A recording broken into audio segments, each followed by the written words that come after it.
Factory Town. Is it worth a buy? Let's read the words of the developer. Build, automate and optimize your own village on procedurally generated 3D terrain.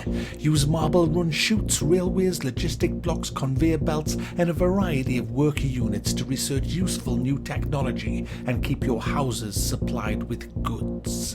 Yes guys, it's another one of those automated kind of conveyor belty, mine resources-y, have people-y and houses-y working for you-y kind of games.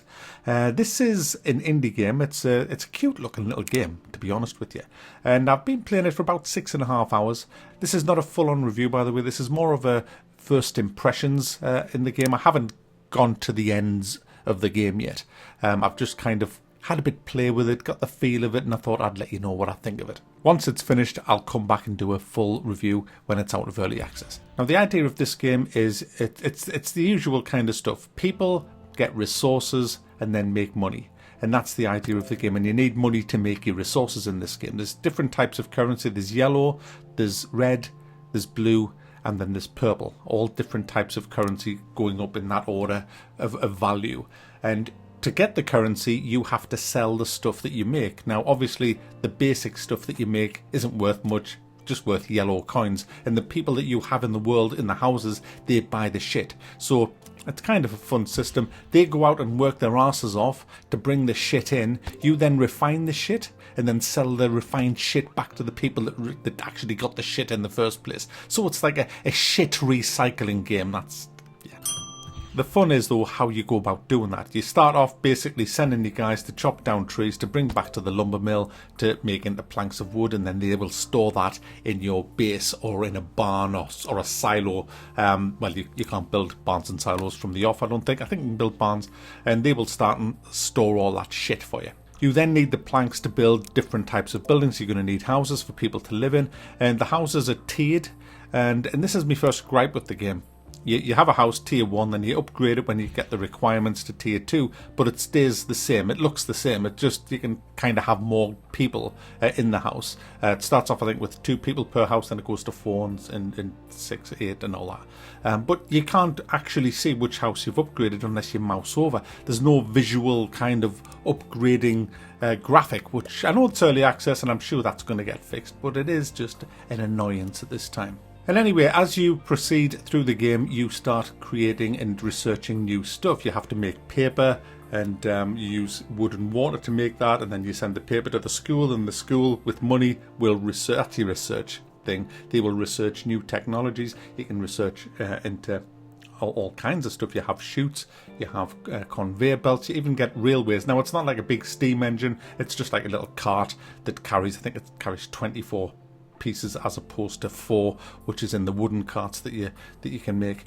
And essentially you have to transport the goods from one building to another through the different refinery steps. For example, for food, you will build a grain farm. The grain farm will then process into wheat.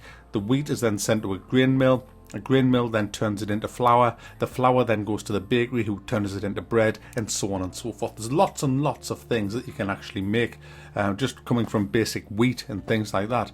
There's the technology tree goes through the ages in this game, right up to steam powered and stuff like that. I don't know where it's going to go to eventually. There's also magic stuff in this. There's magic crystals that you can get. It's like the earth, the different elements that you can collect, and you can make like magic conveyor belts which go a lot faster. And it is fun, especially when you have terrain. The terrain of the maps, which are procedurally generated, will mean that when you put a chute on the map, you can't send things up a chute, because a chute is relying on gravity for them to roll and momentum. So that's when your conveyor belts come in handy, because they can transport goods uphill, and you can build really high tiered structures to send them around in the air and stuff like that. So there's a lot of depth in this game, and it's a £15 game, and to be honest with you guys, I'm going to try and keep this as short as possible, but it's worth the £15 as it is.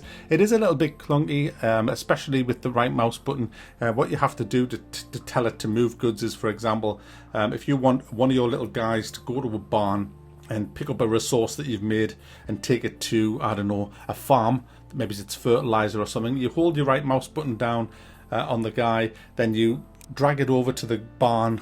You then select the good from the barn and drag it over to the place you want it to go to, then release. It's kind of finicky. And the guys jump all over the place as well, which is so fucking annoying. And you can't slow the game down or speed the game up. It's just at this speed all the time. When you're trying to select a guy who's jumping all over the bloody place, especially if he's on a footpath, because footpaths make them go faster, it's nigh on impossible.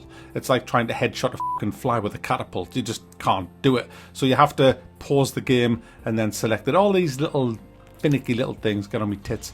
But it is early access, and so I'm sure a lot of these will get fixed and get made better. You definitely need speed, certainly to speed up the game in the early parts of the game, because it does get a little bit boring waiting for you to craft some of the things that take a long time to craft. There is a surprising amount of content in this though. There's small, medium, large and infinite maps on this. There's also a sandbox and a map editor, so you get a lot for your money if you like this kind of thing. There's a lot of these games around at the minute. I mean, you've got Satisfactory, you've got Factory Town, there's Factorio, so there's a lot to choose from. This isn't, I don't want to really compare this to, I mean, some people have said it's like a kid's version of Factorio, but it's not. Factorio's about huge mass production. This isn't. This is about, you know, kind of medium-sized production. But it is fun when you start automating things. I'm having a blast with it at the minute, and I will be playing it a lot more, and I can't wait for it to be finished and to give it a full-on review.